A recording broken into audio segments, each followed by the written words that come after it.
Welcome to Aadya TV. ఇప్పుడు రాయదుర్గం నుంచి ఇక్కడ రాజేంద్ర నగర్ వరకు మెట్రో చేస్తామన్న గతంలో చెప్తే, గత ప్రభుత్వం చెప్తే, ఇప్పుడు కాంగ్రెస్ పార్టీ మాత్రము ఇక్కడ ఈ రూట్ మ్యాప్ అనేది చేంజ్ చేయడంతో ఈరోజు బీఆర్ఎస్ సీనియర్ నాయకులు కార్తికరెడ్డి ఆధ్వర్యంలో అక్కడ ధర్నా తలపెట్టినందుకు ఈరోజు అరెస్ట్ చేయడం అనేది జరిగింది.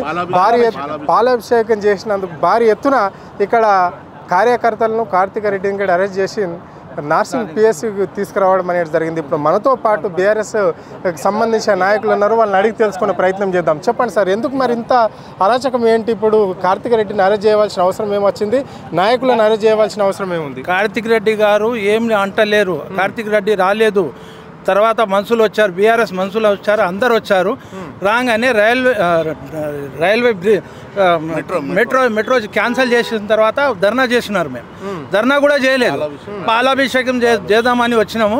వస్తే ఆయన ఏం చేశాడు, తీసుకొని అందరినీ తీసుకుపోయి ఒకటి మాదాపూర్కి పెట్టారు, ఒకటి గచ్చిబౌలి, ఒకటి నార్సింగ్ పెట్టారు. కార్తికరెడ్డి గారికి తీసుకొచ్చేసి నార్సింగ్లో పెట్టారు. ఇవి అది మంచిది పద్ధతి కాదు అది. ఎందుకంటే ఇది నార్సింగ్లో తీసుకొచ్చేసి డైవర్ట్ చేసి మళ్ళీ అక్కడ పెట్టేసేస్తే ఇది చాలా దౌర్జన్యం చేసినట్టే కదా. ఈ కాంగ్రెస్ గవర్నమెంట్ ఇట్లా చేస్తే ఎట్లా అవుతుంది?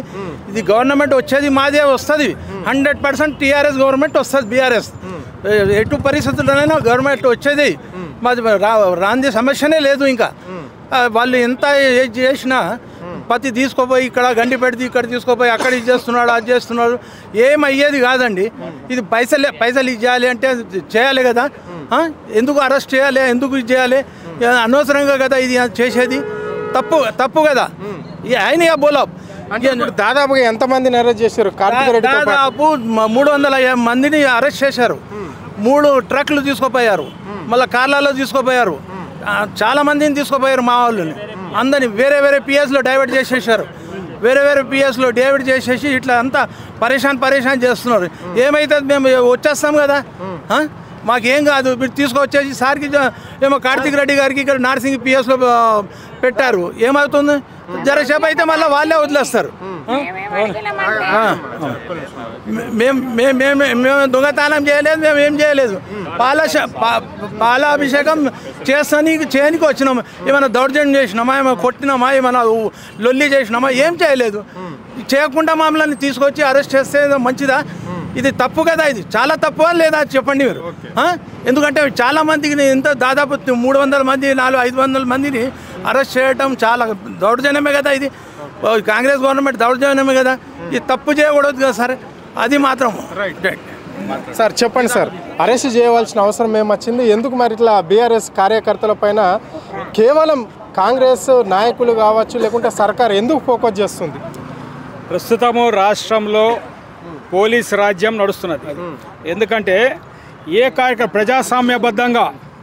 ప్రజాస్వామ్యబద్ధంగా అక్కడ 2022లో డిసెంబర్ 9న ఈ మెట్రో రైలుకు శంకుస్థాపన జరిగిన చోట పని ఆగిపోయిందన్న ఉద్దేశంతో ఆ పనిని ముందుకు తీసుకుపోవాలని ఒక డిమాండ్ తోటి మేము అక్కడ కేసీఆర్ గారికి పాలాభిషేకం చేద్దామని వస్తే కనీసం మేమేమీ అక్కడ పోయి ట్రాఫిక్ ఆపింది లేదు, ధర్నా చేసింది లేదు, ప్రొటెస్ట్ చేసింది లేదు, ఏ రకమైన యాంటీ యాక్టివిటీస్ చేసింది ఏమి లేదు.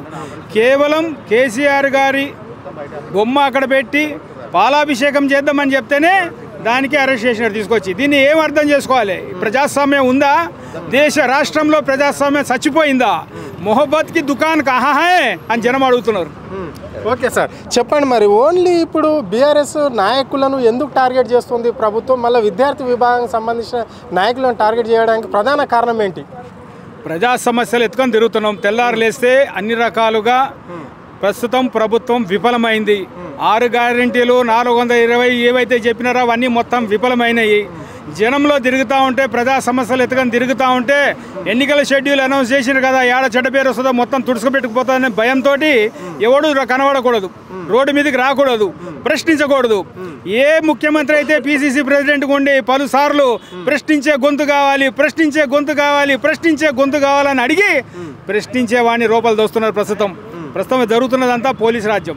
ఓకే రైట్ సార్, ఇప్పుడు బతుకమ్మ పండుగ మాత్రం వచ్చేసింది. ఇక్కడ ఇంద్రమ్మ చీరలు ఇస్తామన్నారు, మరి ప్రజలకు అందరికి పంపిణీ అన్నారు. మరి అది జరుగుతుందా? ఇక్కడ పిసిసి అధ్యక్షుడిగా ఉన్నప్పుడు గత ప్రభుత్వం ఏదైతే కేసీఆర్ సర్కార్ ఉన్నదో నాణ్యతమైన చీరలు లేవు, పట్టు చీరలు ఇస్తామని చెప్పారు. మరి ఇప్పుడైతే ఇంద్రామ చీరలు అన్నారు, ఇంద్రామ చీరలు వచ్చినాయా?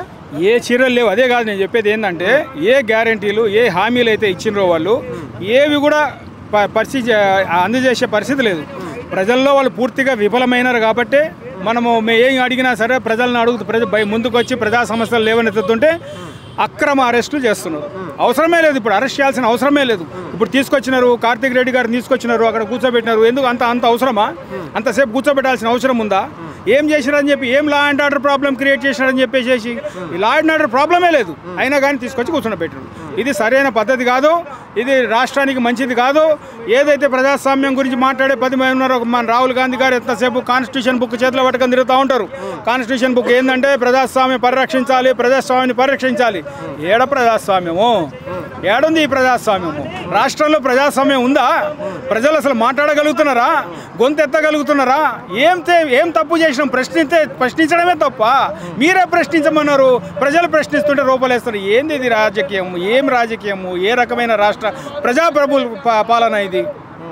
సార్, ఇక్కడ ఓన్లీ కేసీఆర్ కుటుంబాన్ని టార్గెట్ చేస్తూ పదే ముఖ్యమంత్రి రేవంత్ రెడ్డి మాట్లాడుతుంటాడు. దానికి ప్రధాన కారణం ఏంటి?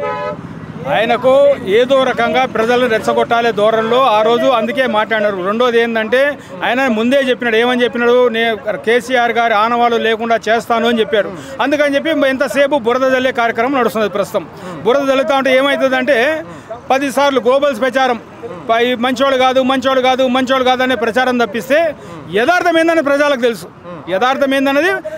తెలుసు. కాకుంటే ఏమవుతుందంటే పదిగా ఒకేసారి ఒకే విషయాన్ని 10 సార్లు చెప్పడం మూలంగా దాన్ని ఏంటంటే ప్రజలు ఒక రకమైన భావన తీసుకురావాలని ప్రయత్నం చేస్తున్నారు. వాళ్ళు ఎన్ని కుయుక్తులు చేసినా, ఎన్ని ప్రయత్నాలు చేసినా, ఏ రకమైన కార్యక్రమాలు చేసినా కేసీఆర్ గారి ఆనవాళ్ళు తీసేయలేరు. కేసీఆర్ గారిని, కేటీఆర్ గారిని అందుకే వాళ్ళు టార్గెట్ చేస్తున్న ప్రధాన ఉద్దేశం అదే.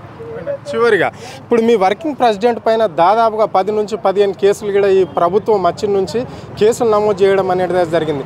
ఇంకో విషయం, ముఖ్యమంత్రి అంటున్నాడు ఫామ్ హౌస్లో దాక్కున్నా కానీ అరెస్ట్ చేయడం అనేది తప్పదు, కంపల్సరీ అరెస్ట్ చేస్తాం అంటున్నాడు. దీన్ని ఎట్లా చూస్తారు మీరు? కేటీఆర్ గారు ఓపెన్గా ఇచ్చినారు కదా, అరెస్ట్ చేస్తారా తీసుకుపోండి అంటున్నాడు కదా. ఇక అంతకన్నా ఇంకేం కావాలి? ఆయనే చెప్తుండ్రు, నేను వస్తాను, నన్ను అరెస్ట్ చేస్తారా చేసుకోండి అంటుండ్రు. వీళ్ళు పోవడానికి సిద్ధమే అంటున్నారు, పోతాం జైలుకు పోవడానికి కూడా సిద్ధంగా ఉంటారు.